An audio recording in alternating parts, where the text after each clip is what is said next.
trai nó thấy ấy không? Trai nó thọ lệ. Lên thóc đây à? Mà ở thọ. Trai nó lên tắc lụa. Nó lên tắc chữ. Chắc miệng. Đâu? Bạn lâu không? Ôi đã ba tay xem ai thằng con. Mà đã ba lâu. Lâu ăn chăn mà đang ăn bẩn. Tôi cho bạn nè. Ba. Bạn ấy nặng.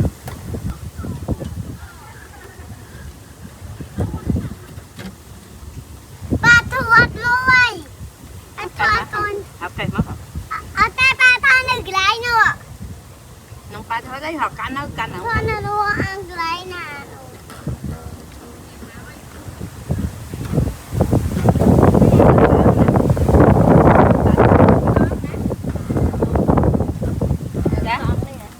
Thấy trong điện Ấy chăm bay chăm bay nằm đi làm bay tiền.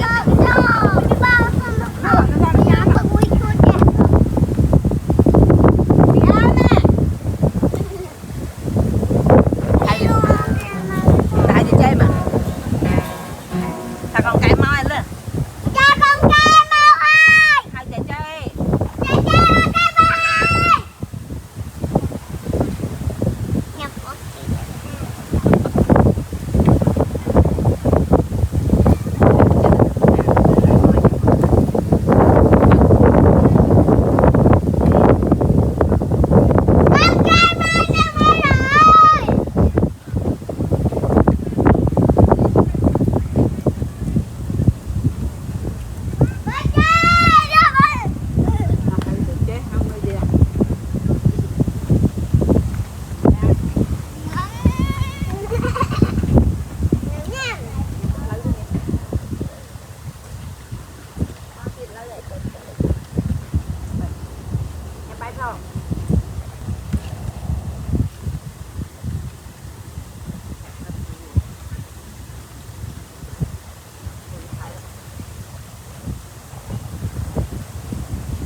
Dạ.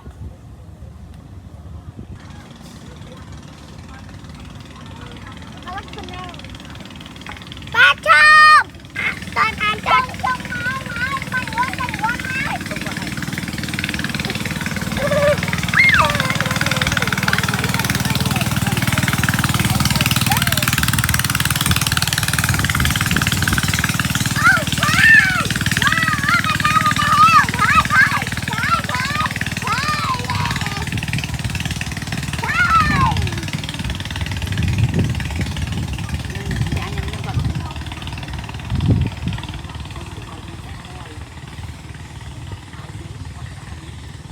lòng tháo diễm tới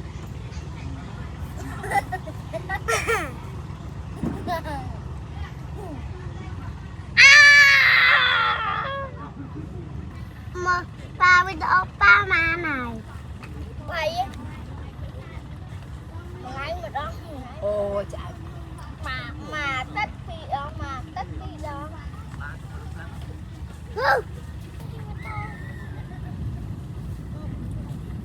mình trái đi mà tội thì con ăn thì là mẹ ơn con giờ cho hai con nhắm lên đi ạ mẹ ơn kìa quán không được chật bìa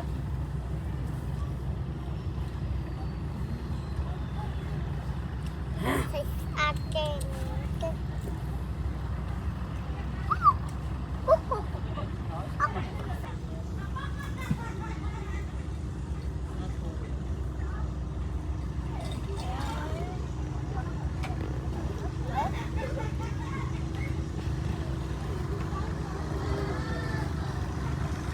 Mời anh đi ra chơi.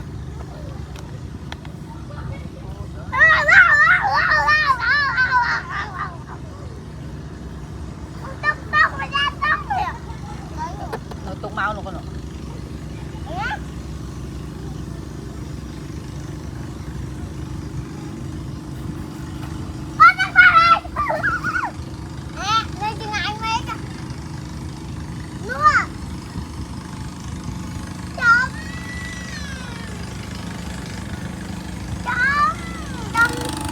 Trong kho lạnh lờ tía Giống Giống đi trong kho lạnh lờ tía Giống không lạnh tía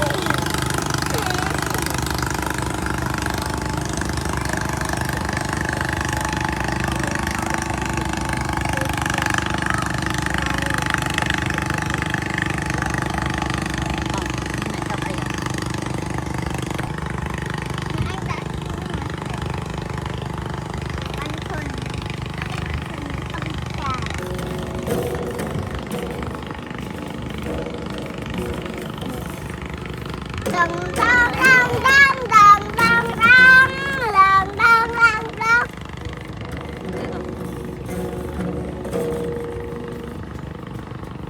cho vào đâu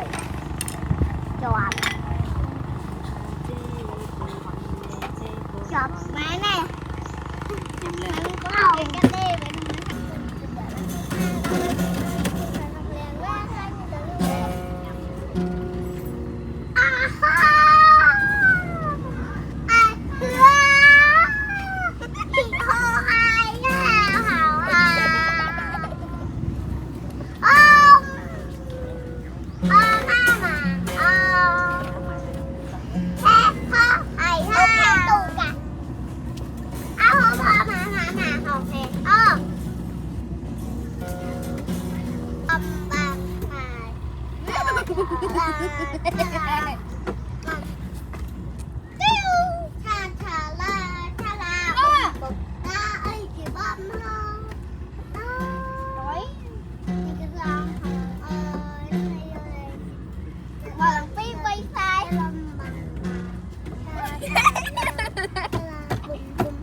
Lòng ơi, nó đi lên khởi chụp bờ sắt, cái lòng bằng tài, thằng thằng là Ai con thôi.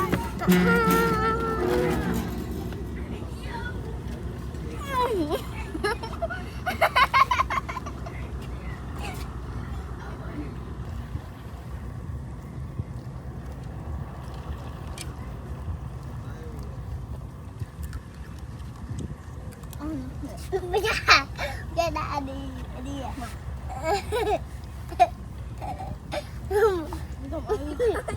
Bây giờ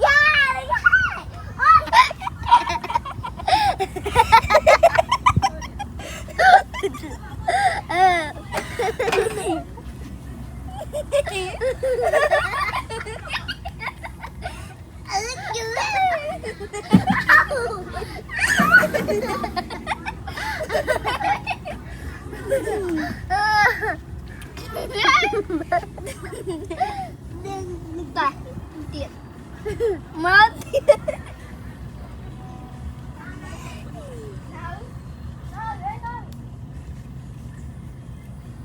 về gì vậy?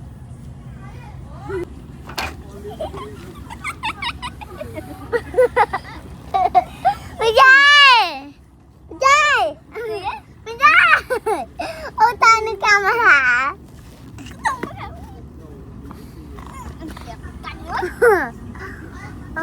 Con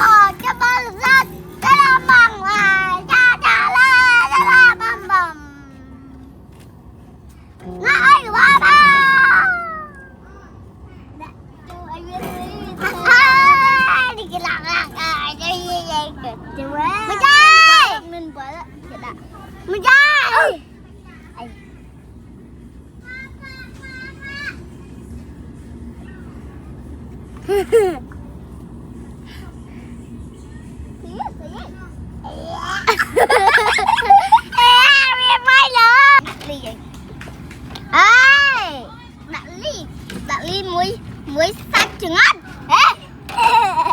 và đặt đây đặt ly ở chỗ kia ở trên chiệt chứ phải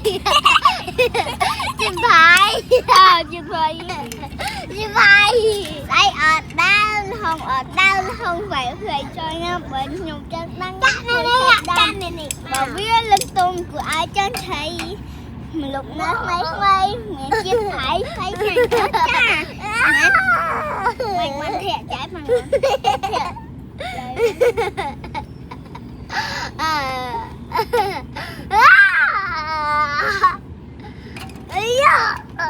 má ban rồi người ta hay cho thằng miệng ban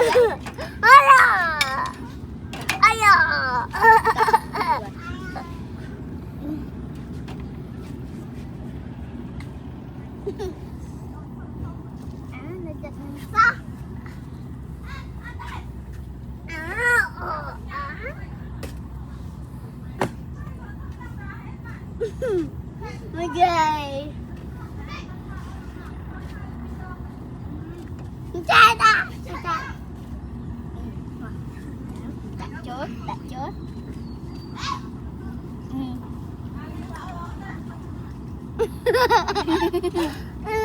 bài ê tha nó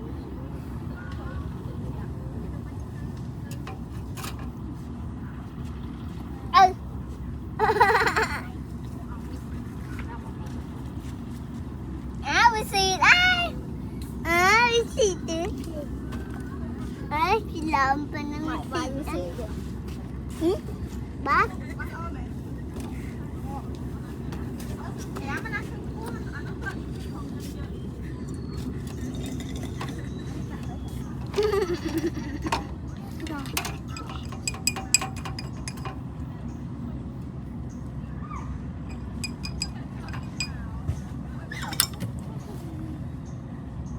khỏi bay kìa ra đây này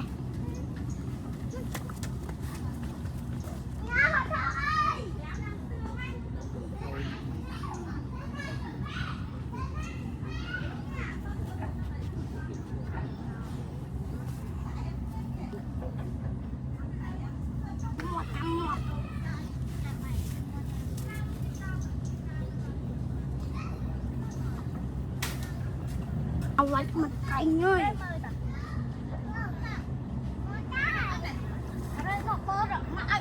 น้องชูนมตา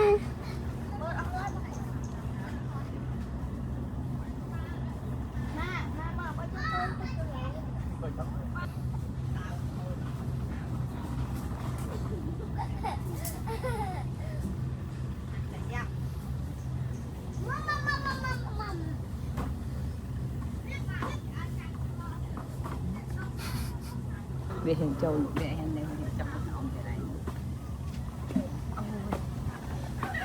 ai sẽ làm bạn trời ba buông thơ khai thơ ấy đây nằng một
Opa Canada.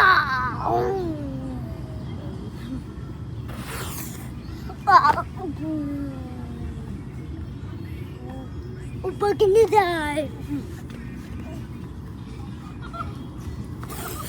Bye bye bye.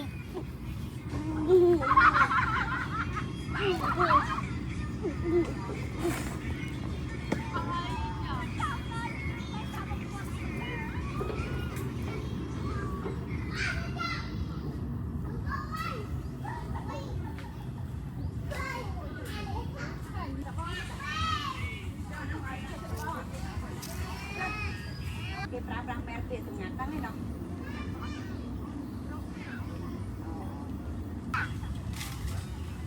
phải anh bánh cho tay lên cái đá mẹ anh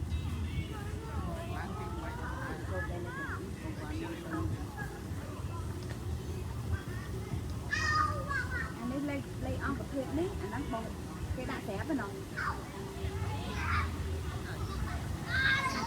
lên cái to cái lại em hay cái to rồi hả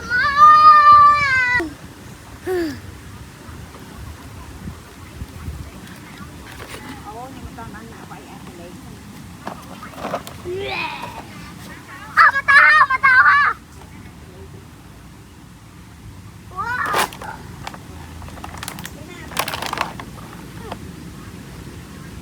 tôi ra cặp đi bộ nhóm ơi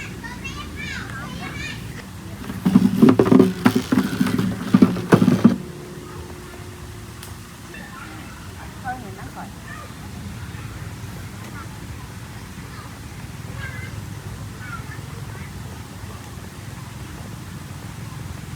ô nhưng mà ban chân lại chọc form ini serabo lâu mấy con phải càng chúng ta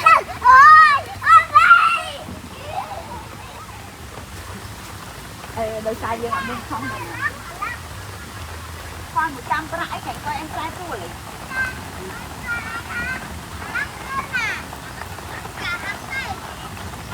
quay tới hay nở chân coi một bên ca này đâu mà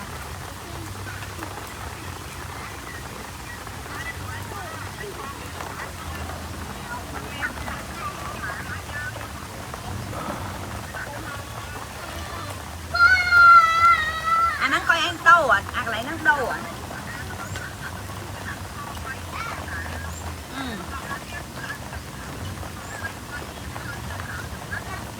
lâu mày không biết đi Hãy subscribe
cho kênh Ghiền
Mì Gõ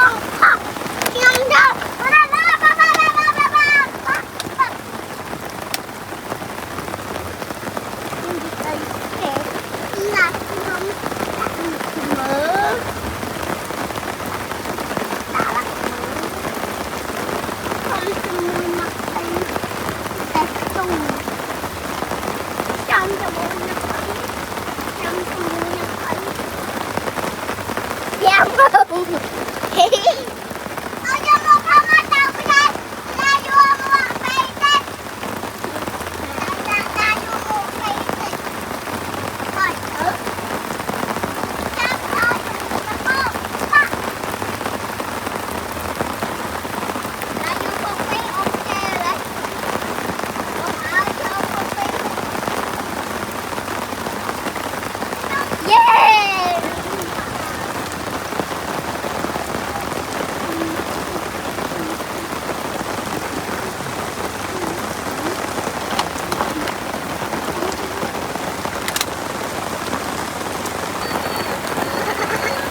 nắng mau qua mình rồi nè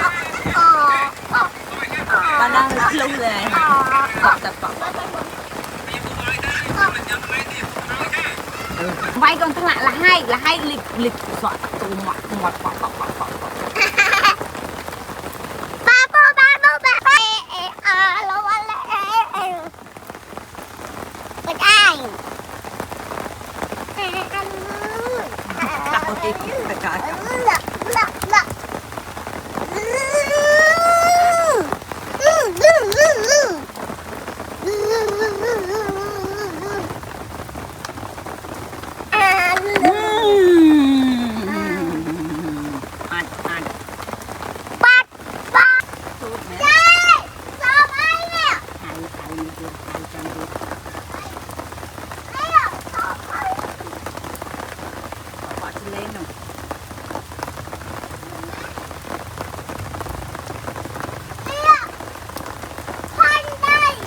đi ra để chơi tại đi ra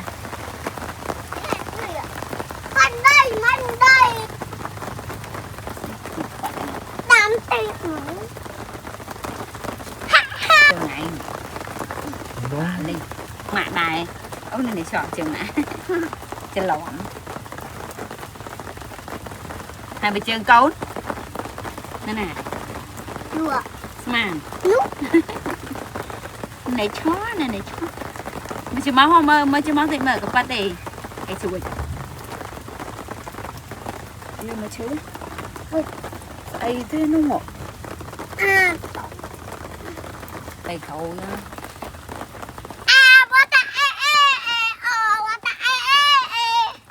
rồi ông đặt thì miệng đặt ráo hay tiếng ta mà sao bông bờn tên á bà sao bông bờn tên á rồi cái đó rồi miền này hay đẹp ông hạ ông đặt ráo hay tiếng ông đặt ông rau khai thiêng đặt rau khai thiêng thiêng cha tao ê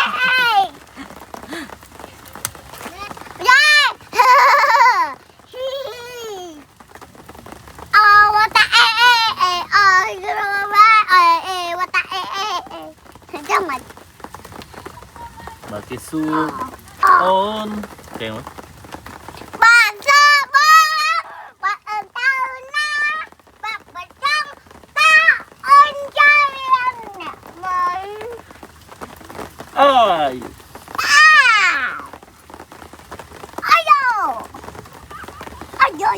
hãm cái hai ấy cài đằng này bạn đi kè lại còn đua cả cậu tiếng thật khâu khục ba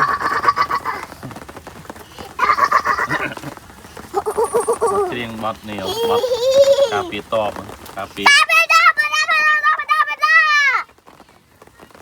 con mơ mơ từ mày nữa bạn ơi cái phê bạn chỉ cho tha ơn cái phê nè đó xong xa đặt chân bài bia chiều hết bò ở lan thờ thò tần tần tần tần tần tần tần tần tần tần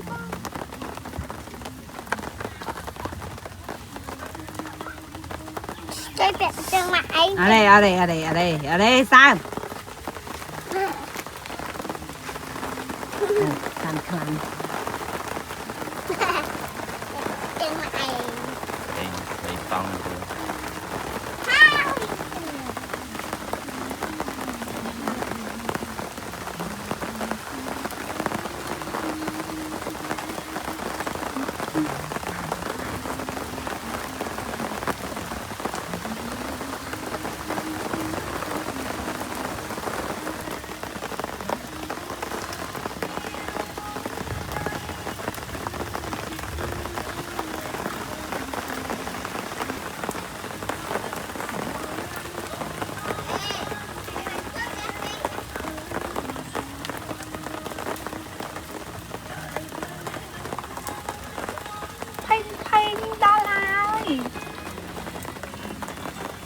chim lấy mất rồi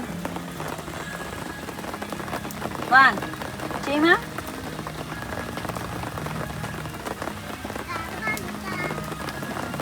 con thấy chị bắt phim phim rồi chị bắt phim phim rồi bắt tham tại bắt xẻ khăn mà tại chị bắt phim phim là khăn tại chị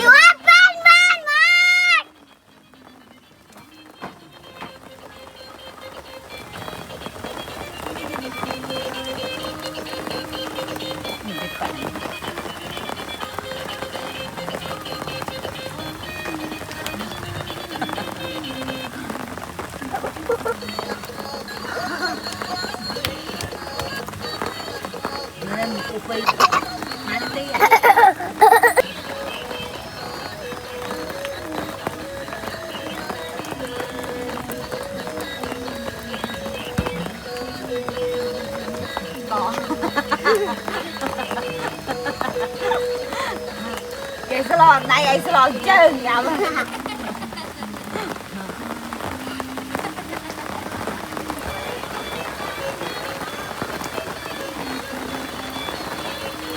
bay nó xe lại em không mua rồi